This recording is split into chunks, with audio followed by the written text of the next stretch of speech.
Back to mopping. We've already went through the chemical station. So we got our mop. It's got a head on it. This is the head, the fabric. I just washed this. So you're going to want to wash this every time you use it. Make sure that this device is tight. Right here. That's what holds the red part that gets seated into this area. You want to make sure that's tight.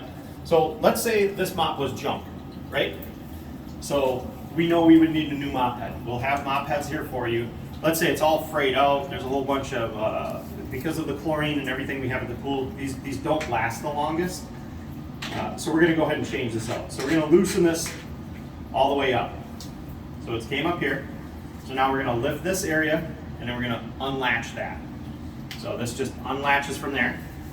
So at that point,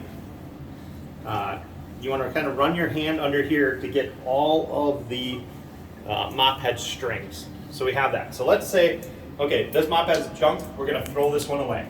All right, so now we have the new one. Again, you're going to do the same thing. You want to run your hand under there. You want to look for the red area. Red, sometimes they're yellow, sometimes they're white. And then you're going to feed this through here.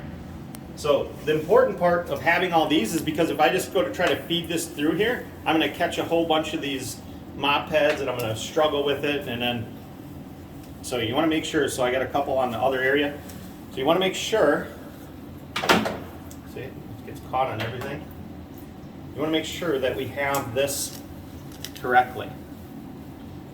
So flip it over, do whatever you have to do to make sure that with ease you'll be able to put this on, and then we're going to tighten it. So we're going to line that up, we're going to relatch that, and then we're going to retighten this. So the screw goes in two directions, so you're going to know whether you're tightening or loosening, and then just tighten that up as much as you can. So, all right, let's wash the mop out.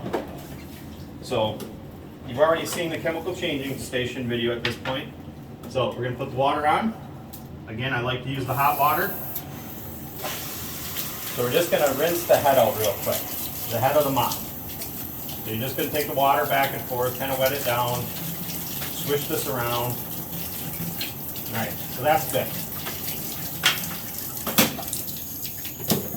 Now we're going to put this, I don't know what this thing is called, it's the squeegee or the presser. It's going to get all the chemical and all the water out of it. So when we go into mopping, I'll show you when we're going to use this next. So we're going to put that there.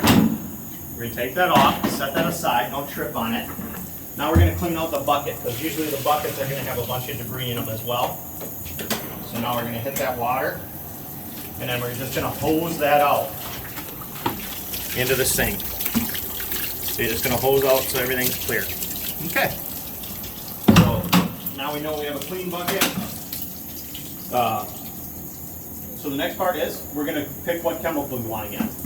So again, for the Rejuve is usually the best cleaner, and it smells good. So, all right. So we're going to start filling this. Again, we're only going to fill this halfway. So now we got all the suds. No anti-foam will be put in this. This we want the foam on. It won't matter. So we're going to fill the bucket probably about halfway with the Rejuve, and then the other half we're going to fill with water. And again, this is a concentrated cleaner. We don't need a whole bunch of that. So I'm going to fill this up, and then we'll get back, and then we'll show you the water fill up. So.